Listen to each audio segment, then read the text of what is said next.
2025년 6월 3일 새벽 3시 17분, 그해 한국의 운명이 또 한 번 바뀌었습니다. 500년 전, 정감록에 적힌 예언, 영이 쓰러지는 해, 동쪽에서 새로운 인물이 일어날 것이다. 2017년, 판에 정확히 들어맞았죠. 그리고 이번 6월 3일, 그 예언이 또다시 현실이 되었습니다. 우리가 뽑은 새로운 대통령, 그의 출생 별자리, 고향, 심지어 말투까지 정감록에 기록된 인물과 놀랍도록 일치합니다. 이제 질문은 하나뿐입니다. 이 모든 게 우연일까요? 아니면 운명일까요? 오늘 영상 끝까지 보시면 이 예언이 지금 우리에게 어떤 의미를 갖는지 알게 되실 겁니다. 그 순간에 기억하십니까? 6월 3일 밤이 깊어갈수록 온 나라가 숨을 죽이고 있었습니다. 단순한 투표 집계가 아니었습니다. 마치 긴 잠에서 깨어나는 거대한 무언가의 숨소리가 들리는 듯했습니다. 새벽 3시를 넘어서야 단선이 화점되었습니다. 그런데 이상했습니다. 평소 선거와 달리 사람들의 얼굴에 묘한 감정이 스쳐 지나갔습니다. 승리의 기쁨도, 패배의 아쉬움도 아니, 뭔가 더 깊은 것이었습니다. 경외감이었을까요? 아니면 운명 앞에 선 떨림이었을까요? 투표율은 역대 최고를 기록했습니다. 하지만 시저보다 더 놀라운 건 사람들의 표정이었습니다. 개표 방송을 지켜보던 할머니들이 이상하다, 뭔가 다르다고 주머거렸습니다. 무엇이 다른 걸까요? 새로 당선된 그 사람 주변의 감독은 기운이 평범하지 않았습니다. 선거 다음 날부터 온라인에서는 이상한 소문들이 퍼지기 시작했습니다. 그 사람 눈빛이 남다르다, 말투가 예사롭지 않다, 뭔가 예언 같은 게 있지 않았나. 처음엔 그저 흥미로운 이야기 정도였습니다. 하지만 점점 더 많은 사람들이 같은 느낌을 받고 있다는 걸 알게 되었습니다. 그때 한 노인이 오래된 책장에서 먼지 쌓인 책 한 권을 꺼냈습니다. 바로 정감록이었습니다. 조선시대부터 내려온 예언, 오랫동안 미신으로 여겨졌던 그 책 속에서 놀라운 구절을 발견했습니다. 영이 무너지는 해에 동방의 성인이 일어나리라. 정감록, 우리나라의 노스트라다무스라 불리는 그 예언자의 이름이 500년 만에 다시 사람들 입에 오르내리기 시작했습니다. 왜 하필 지금일까요? 왜 그의 예언이 갑자기 현실감 있게 다가오는 걸까요? 그런데 정감록이 누구인지, 그의 예언이 얼마나 정확했는지 아는 사람은 많지 않습니다.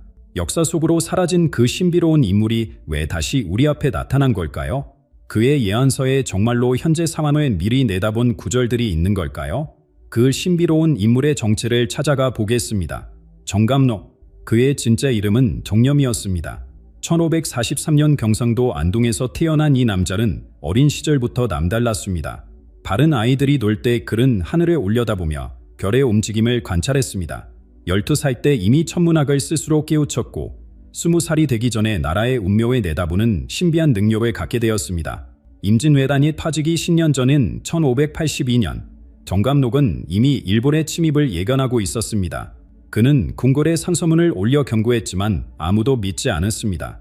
오히려 미심을 어지럽힌다는 죄목으로 유배를 당했습니다. 하지만 그의 예언이 현실이 되자 사람들은 깨달았습니다. 이 남자는 단순한 점쟁이가 아니라는 것을 말입니다. 감옥에서 정감록이 쓴 책이 바로 우리가 아는 그 예언서입니다. 하지만 이 책은 누구나 쉽게 읽을 수 있는 평범한 글이 아니었습니다. 왕조를 뒤흔들 수 있는 위험한 내용들이 담겨 있었기 때문에 모든 것을 암호로 기록했습니다. 용은 임금을, 호랑이는 백성을, 거북이는 현명한 지도자를 의미했습니다. 숫자와 반향, 색깔까지도 모두 특별한 뜻을 가지고 있었습니다. 그래서 정감록의 예언서는 읽는 사람에 따라 전혀 다르게 해석되었습니다.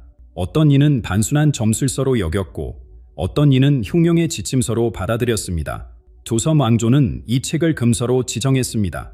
소지하는 것만으로도 사형에 처해질 수 있었습니다. 하지만 사람들은 몰래 베껴 썼고 입에서 입으로 전해졌습니다. 흥미로운 건 정감록의 예언이 정확할수록 더 많이 탄압받았다는 점입니다. 일제간점기에는 일본이 이 책을 없애려 했고 6.25 전쟁 때는 양쪽 모두 정감록을 이용하려 했습니다. 하지만 진짜 예언서는 깊은 산중절간이나 민가의 뒤주 속에 숨겨져 살아남았습니다. 마치 때가 되면 스스로 나타날 것을 알고 있는 것처럼 말입니다. 정감록과 같은 예언자들이 동서양 곳곳에 있었습니다. 프랑스의 노스트라다무스는 왕족들의 운명을 내다봤고 불가리아의 바바방가는 20세기 역사의 큰 사건들을 예견했습니다. 하지만 정감록의 다른 점은 단순히 미래를 예측하는 것이 아니라 그 속에 담긴 영적 의미를 함께 전했다는 것입니다. 그는 역사가 단순히 반복되는 것이 아니라 나선형으로 발전한다고 봤습니다.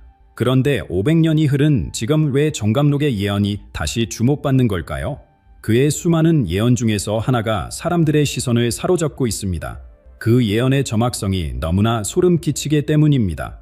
그 예언이 무엇인지 들어보십시오. 정감록이 떨리는 손으로 감옥벽에 새겨 넣은 구절입니다. 용이 백성의 외침에 쓰러질 때 동쪽 하늘에서 한 사람이 일어나리라. 그는 부드러운 말을 하는 자요 마음의 정의를 품은 자라. 그가 오는 해에 하늘의 뜻이 땅에 이루어지리라. 이 한 구절이 얼마나 정확한지 생각해 보십시오. 용이 백성의 외침에 쓰러진다. 지난 12월 그 차가운 겨울밤을 기억하시나요? 국회에서 울려 퍼진 탄핵 가결의 목소리, 그리고 거리에서 터져나온 민중의 함성을 말입니다. 바로 그때 용이 쓰러졌습니다. 백성의 목소리 앞에서 말입니다. 용은 예로부터 최고 권력자를 상징했습니다. 하지만 정감록의 용은 다릅니다. 힘으로 다스리려 하지만 결국 미심을 잃고 무너지는 권력을 의미합니다.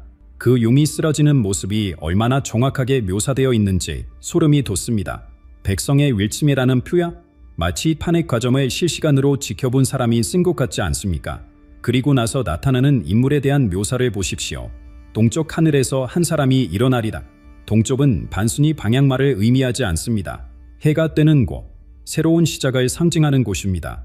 그런데 정말로 우리나라 동쪽 지역에서 그 사람이 나타났습니다. 이것이 우연일까요? 부드러운 말에 하는 자라는 표현도 주목해 보십시오. 기존의 정치인들과는 확연히 다른 화법을 보여주고 있지 않습니까? 강압적이거나 선동적이지 않은 마음에 와닿는 진솔한 말들을 합니다. 마음의 정의를 품은 자라는 부분은 어떻습니까? 관력력이 아닌 진정한 섬김의 마음을 가진 지도자의 모습을 그려내고 있습니다. 언어학자들이 이 예언을 분석해 봤습니다. 500년 전 조선시대의 언어로는 표현하기 어려운 현대적 개념들이 놀랍도록 정확하게 담겨 있다는 결론을 내렸습니다. 민주주의, 시민의식, 평화적 정권교체 같은 개념들이 고대의 상징 언어로 완벽하게 번역되어 있다는 것입니다. 역사학자들도 경악했습니다. 정감록이 묘사한 정치적 변화의 패턴이 현재 상황과 너무나 일치한다는 점 때문입니다. 부패한 권력의 몰락, 민중의 각성, 새로운 지도자의 등장, 이 모든 과정이 마치 갑분처럼 정확하게 진행되고 있습니다. 상징학 연구자들은 더욱 흥미로운 해석을 내놨습니다. 이 예언이 단순히 정치적 사건을 예견한 것이 아니라 영적 차원의 변화를 담고 있다는 것입니다. 물질만능주의에서 정신적 가치로, 개인주의에서 공동체 의식으로, 경쟁에서 협력으로 인류의식의 큰 전환을 예고하고 있다고 봅니다. 하지만 여기서 끝이 아닙니다. 정말 놀라운 건 따로 있습니다. 이 모든 것이 단순한 상징적 표현에 그치지 않는다는 점입니다. 날짜와 시기까지도 정확하게 맞아떨어지고 있다는 사실 말입니다. 그 날짜들이 어떻게 맞아떨어지는지 보겠습니다. 2024년 가을부터 시작된 정치적 격변, 정감록은 일의 용이 마지막 발압을 하는 때라고 표현했습니다. 계엄령 선포라는 충격적인 사건이 바로 그 순간이었습니다. 아무도 21세기에 이런 일이 일어날 것이라고 예상하지 못했습니다. 하지만 미심은 발랐습니다. 계엄 선포 직후부터 국민들이 거리로 나섰습니다. 국회 앞에 모여든 시민들, 온라인에서 들끓는 분노의 목소리, 정감록의 표현에 빌리면 위로운 분노가 하늘을 찌른다는 구절 그대로였습니다. 단 몇 시간 만에 계엄이 해제되었지만 그것은 시작에 불과했습니다. 12월 국회에서 탄핵안이 가결되는 순간 온 나라가 숨을 죽였습니다. 정감록은 이 시기를 겨울 끝에 용이 마지막 숨을 거둔다고 표현했습니다. 실제로 12월 추위 속에서 역사적인 순간이 펼쳐졌습니다. 그 투표 결과가 발표되는 순간까지도 긴장의 연속이었습니다. 그 과정에서 보여진 국민들의 성숙함은 놀라웠습니다. 분노하면서도 절제력을 잃지 않았고 법과 질서 안에서 자신들의 뜻을 관철시켰습니다. 정감록이 예언한 깨어난 백성의 지혜가 현실이 된 순간이었습니다. 폭력이나 혼란 없이 헌법 절차에 따라 모든 것이 진행되었습니다. 헌법재판소의 최종 결정을 기다리는 동안 나라 전체가 숨을 죽이고 있었습니다. 정감록은 이 시기를 하늘이 판단에 내리기 전 고요한 때라고 했습니다. 정확히 그런 분위기였습니다. 모든 국민이 정의가 실현되기를 간절히 바라면서 기다렸습니다. 그리고 마침내 파면 결정이 내려졌습니다. 그 순간 퍼져나온 것은 복수의 기쁨이 아니라 정의가 승리했다는 안도감이었습니다. 정감록이 말한 용이 떠날 때 백성의 마음의 슬픔과 희망이 함께 온다는 표현 그대로였습니다. 슬픈 현실을 마주한 아픔과 새로운 시작에 대한 기대가 함께 있었습니다. 외국에서도 한국의 민주주의에 찬사를 보냈습니다. 이렇게 평화롭고 질서정연하게 위기를 극복하는 나라는 흔하지 않다고 했습니다. 하지만 정감록을 아는 사람들에게는 놀라운 일이 아니었습니다. 이미 500년 전에 예견된 시나리오였으니까요. 권력의 공백기가 찾아왔습니다. 하지만 사회는 무너지지 않았습니다. 오히려 더욱 단단해졌습니다. 정감록은 이 시기를 왕자다 비었을 때 백성이 진짜 힘을 보여준다고 표현했습니다. 정확히 그런 일이 일어났습니다. 국민들이 스스로 민주주의를 지켜냈습니다. 그리고 2025년 6월 3일 새로운 대통령을 선택하는 날이 왔습니다. 정감록의 다음 예언이 펼쳐지는 순간이었습니다.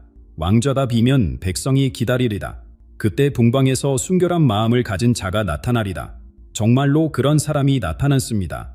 그런 사람이 정말로 나타났습니다. 하지만 그의 이력을 자세히 들여다보면 소름이 돋을 정도로 정감록의 예언과 일치하는 점들이 발견됩니다. 먼저 그의 출생 연도를 보십시오. 1962년 호랑이에 태어났습니다. 그런데 정감록의 예언서에는 백호가 동방을 다스릴 때라는 구절이 있습니다. 백호는 흰 호랑이를 뜻하는데 정의와 순결을 상징하는 영물입니다. 더욱 놀라운 건 그의 출생 시각입니다. 새벽 5시 47분, 해가 막 떠오르는 시간이었습니다. 정감록은 새로운 지도자의 해와 함께 태어난 자라고 표현했습니다. 우연히도 그날은 음력으로 보름달이 뜨는 날이었습니다. 해와 달이 모두 완전한 형태를 이루는 날에 태어난 것입니다. 이런 일이 과연 우연일까요? 그의 고향도 주목해야 합니다. 경상북도 안동, 바로 정감록이 태어난 곳에서 멀지 않은 곳입니다. 안동은 예로부터 동방에이지국의 정신이 가장 잘 보존된 지역으로 여겨졌습니다. 유교 문화의 본고장이자 선비 정신의 산실이었자 정감록이 말한 동쪽에서 오는 성인이 바로 이 지역에서 나타난 것입니다. 어린 시절 이야기도 흥미롭습니다. 동네 어른들이 전하는 말에 따르면 유독 조용하고 사려 깊은 아이였다고 합니다. 다른 아이들이 떠들며 놀 때도 혼자 책을 읽거나 깊은 생각에 잠겨 있었다고 하죠. 마을 노인들은 저 아이는 뭔가 다르다고 말했다고 합니다. 마치 정감록이 묘사한 어려서부터 범상치 않은 기운을 가진 자와 정확히 일치합니다. 학창 시절에도 특별했습니다. 성적이 뛰어났지만 그보다 더 인상적이었던 건 인품이었습니다.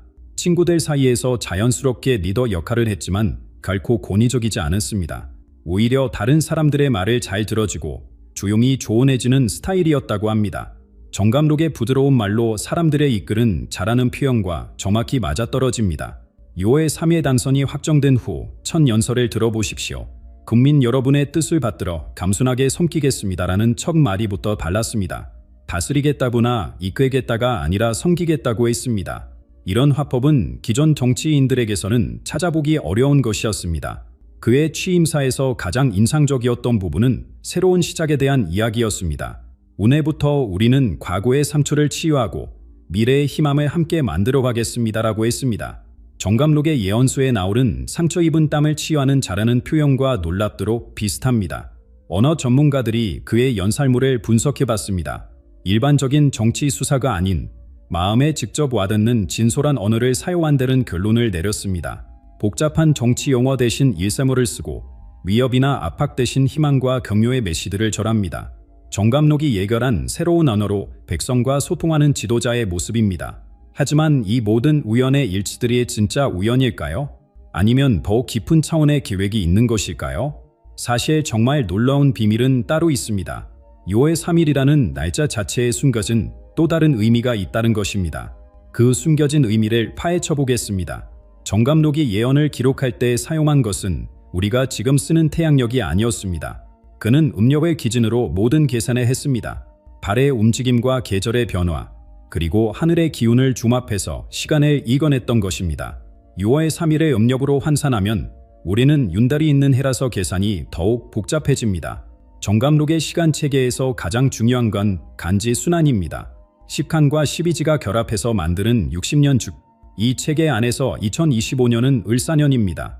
을사라는 글자만 봐도 신생치 않습니다. 늘은 나무의 새싹을 뜻하고 사는 뱀을 의미합니다. 새로운 생명이 옴트는 동시에 낡은 것이 벗겨지는 해라는 뜻입니다. 을사년이 우리 역사에서 어떤 의미를 가지는지 아십니까? 1905년 을사능락이 체결된 해가 바로 을사년이었습니다. 나라의 운명이 바뀐 결정적인 순간이었자. 하지만 정감록은 을사년을 단순히 불길한 해로만 보지 않았습니다. 오히려 큰 시련을 겪은 후 새로운 부야바야 하는 해라고 해석했습니다.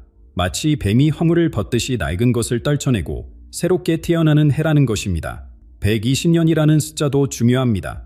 정감록은 역사가 60년씩 두 번의 주기를 거쳐 120년마다 근본적인 변화를 겪는다고 봤습니다. 1905년 을사늑약으로부터 정확히 120년이 지난 것이 바로 올해 2025년입니다. 이것이 우연일까요? 아니면 역사에 숨겨진 리듬이 있는 것일까요? 음력 5월 8일, 6월 3일을 음력으로 계산하면 이 날짜가 나옵니다. 정감록의 예언서에서 이날은 새로운 왕이 하늘의 인정을 받는 날로 기록되어 있습니다. 오는 주맘을 뜻하고 팔은 란서에 의미합니다. 즉, 중심을 잡고 완전함을 이루는 날이라는 뜻입니다. 이런 날에 새로운 지도자가 선택된 것입니다. 그날의 천문학적 조건도 특별했습니다. 목성과 토성의 특정한 각도를 이루고 있었고 다른 상은 달 상태였습니다. 정감록은 이런 천체의 배치를 하늘이 땅에 새로운 명을 내리는 때라고 해석했습니다. 현대 천문학으로 계산해봐도 이런 배치는 매우 드물게 나타나는 현상입니다. 더욱 놀라운 건 계절적 의미입니다. 6월 3일은 망종과 아지 사이의 시기입니다. 망종은 곡식에 씨를 뿌리는 때이고 하지는 양기가 최고조에 달하는 때입니다. 정감록은 이 시기를 새로운 희망의 씨앗이 뿌려지고 그것이 최대한의 생명력을 받는 때라고 표현했습니다. 새로운 지도자가 선택되기에 가장 적합한 시기인 것입니다. 정감록의 달력에는 또 다른 비밀이 숨어 있습니다. 그는 단순히 날짜만 기록한 것이 아니라 그날의 기운과 의미까지 함께 남겼습니다. 6월 3일에 해당하는 음력 날짜의 기운을 보면 정화와 새로운 시작을 의미하는 글자들이 가득합니다. 마치 이날을 위해 우주가 준비해온 것 같습니다. 심지어 시간까지도 맞아떨어집니다. 단선이 확정된 새벽 3시 17분, 이 시간에 정감록의 시간체계로 환산하면 새로운 기운이 온 땅에 퍼지기 시작하는 때에 해당합니다. 이 모든 것이 정말 우연의 일치일까요? 아니면 500년 전부터 이미 모든 것이 계획되어 있었던 것일까요?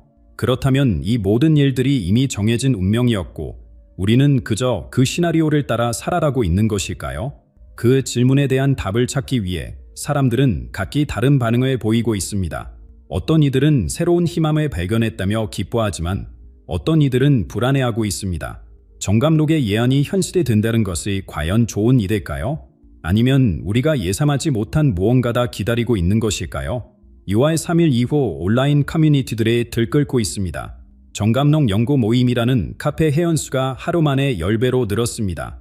사람들이 500년 된 예언서를 다시 꺼내들고 한 구절 한 구절 분석하고 있는 것입니다. 도서관에서는 정감록 관련 서적이 품절될 정도입니다.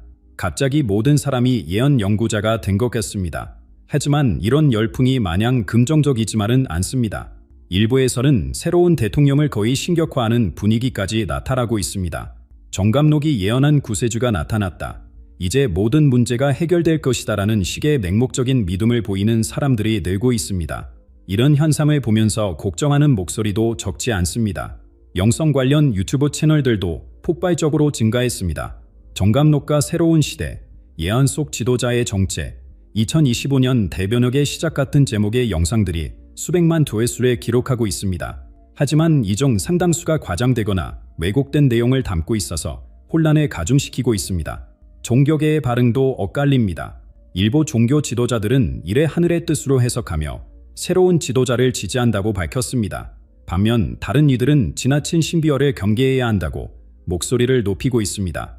인간을 신으로 만들어서는 안 된다. 예언에 의존하기보다는 현실을 직시해야 한다는 것이 그들의 주장입니다. 가장 큰 문제는 새로운 대통령에게 쏟아지는 과도한 기대입니다. 사람들은 그가 모든 사회 문제를 해결해 줄 것이라고 기대하고 있습니다. 경제 위기, 사회 갈등, 환경 문제, 마치 그가 마법을 부려서 모든 것을 순식간에 바꿔놓을 것처럼 생각하는 사람들이 많습니다. 하지만 아무리 뛰어난 지도자라도 인간은 이상 한계가 있지 않을까요? 반대편에서는 회의적인 시각도 만만치 않습니다. 그저 우연의 일치일 뿐이다. 사람들이 너무 과민 반응하고 있다. 정치를 종교나 미신과 섞으면 안 된다는 목소리들입니다. 이들은 정감록 열풍의 일종의 집단 히스테리 현상으로 보고 있습니다. 합리적 사고보다 감정에 휩쓸리고 있다는 것이 그들의 판단입니다. 하지만 이 모든 논란 속에서도 하나 분명한 것이 있습니다. 사람들이 변화를 갈망하고 있다는 사실입니다. 오랜 기간 쌓인 불만과 절망 속에서 새로운 희망의 빛을 찾고 싶어하는 것입니다. 정감록의 예언이 정확한지 아닌지는 중요하지 않을 수도 있습니다. 중요한 건 그 예언이 사람들에게 희망을 주고 있다는 점입니다. 심리학자들은 이런 현상을 집단적 희망투사라고 설명합니다. 개인으로서는 해결할 수 없는 거대한 문제들 앞에서 사람들의 초월적인 존재나 특별한 인물에게 희망을 걸고 싶어하는 것은 자연스러운 심리라는 것입니다. 정감록의 예언은 그런 희망을 구체적인 형태로 만들어준 것일 수 있습니다. 그렇다면 우리는 이 상황을 어떻게 받아들여야 할까요? 맹목적으로 믿어서도 안 되고 무작정 부정해서도 안 될 것입니다. 중요한 건 균형 감각입니다. 새로운 지도자에 대한 건전한 기대는 좋지만 그에게만 모든 것을 맡기려 해서는 안 됩니다. 예언이 주는 희망은 받아들이되 우리 자신의 역할도 잊지 말아야 합니다. 결국 이 모든 예들이 우리에게 던지는 진짜 질문은 이것입니다. 한국이라는 나라의 미래는 과연 어디로 향하고 있는 것일까요? 그 질문에 답하기 위해 우리가 지금까지 살펴본 모든 것들을 다시 정리해 보겠습니다. 정감록의 예언과 현실의 일치는 정말로 소름 끼칠 정도입니다. 영의 몰라, 동방에서 온 지도자, 그의 출생과 성격, 심지어 선거 날짜까지 이 모든 것이 500년 전에 쓰인 글과 정확히 맞아떨어지고 있습니다. 이것을 단순한 우연이라고 치부하기에는 너무나 많은 부분이 일치합니다. 새로운 대통령은 분명히 특별한 상징적 의미를 가지고 있습니다. 그는 단순히 한 개인이 아니라 시대적 소명을 짊어진 인물로 보입니다. 정감록이 예언한 모든 조건들에 갖추고 나타난 것도 놀랍지만 더 중요한 건 그가 보여주는 새로운 리더십의 모습입니다. 권력으로 다스리는 대신 섬김으로 이끄는 방식, 갈등을 조정하는 대신 화합을 추구하는 태도, 이런 모습들은 정치를 넘어선 영적 차원의 변화를 의미합니다. 하지만 여기서 중요한 질문이 하나 더 남습니다. 과연 이것이 새로운 시대의 진짜 시작일까요? 아니면 역사라 반복하는 또 하나의 주기일 뿐일까요? 정감록은 역사의 직선이 아닌 나선형으로 봤습니다. 겉보기에는 같은 일이 반복되는 것 같지만 실제로는 한 차원 더 높은 단계로 올라가는 것이라고 했습니다. 어쩌면 우리는 지금 그런 나선형 산승의 새로운 단계에 들어서고 있는 것일지도 모릅니다. 중요한 건 구세주가 한 사람에게만 있는 것이 아니라는 점입니다. 정감록의 예언을 자세히 읽어보면 새로운 지도자의 역할은 모든 문제를 혼자 해결하는 것이 아닙니다. 오히려 잠들어 있던 민중의 의식을 깨우는가, 사람들로 하여금 자신들의 진정한 힘을 발견하게 하는 것이 그의 진짜 사명입니다. 즉, 구세주는 그 한 사람이 아니라 깨어난 모든 사람들 안에 있는 것입니다. 요하의 사면 이후 달라진 것들을 보십시오. 사람들이 정치에 더 관심을 갖기 시작했고 사회 문제에 대해 더 깊이 생각하게 되었습니다. 개인의 이익보다 공동체의 가치를 중시하는 분위기가 조금씩 확산되고 있습니다. 이런 변화야말로 정감록이 진짜 예언한 것일 수 있습니다. 한 사람의 등장이 아니라 전체 의식의 각성 말입니다. 예언의 진정한 목적은 미래를 미리 정해놓는 것이 아닙니다. 오히려 가능성을 제시하고 선택의 기회를 주는 것입니다. 정감록의 예언도 마찬가지입니다. 이렇게 될 것이다라고 단정하는 것이 아니라 이렇게 될 수 있다라고 가능성을 보여주는 것입니다. 그 가능성을 현실로 만드는 것은 결국 우리들의 몫입니다. 그렇다면 우리는 어떻게 해야 할까요? 새로운 지도자에게 모든 것을 맡기고 수동적으로 기다릴 것인가요? 아니면 우리 자신도 이 시대적 변화의 주역이 되어야 할까요? 정감록은 분명히 후자를 말하고 있습니다. 깨어난 백성이 현명한 지도자와 함께 새로운 세상을 만들어간다는 것이 그의 진짜 예언입니다. 500년 전 정감록이 감옥에서 떨리는 손으로 써내려간 그 글들, 그 속에는 절망이 아닌 희망이, 체념이 아닌 의지가 담겨 있었습니다. 그는 미래의 사람들이 언젠가는 깨어날 것이라고 믿었습니다. 그리고 그때가 되면 진정한 변화가 시작될 것이라고 확신했습니다. 지금이 바로 그때입니다. 예언은 답으로 끝나지 않습니다. 오히려 질문으로 시작됩니다. 우리에게 경각심에 갖고 깨어있으라는 초대장입니다. 정감록의 예언이 현실이 되었다면 이제 우리가 그 다음 이야기를 써나봐야 할 때입니다. 구세주는 한 사람이 아니라 깨어있는 모든 사람들 안에 있습니다.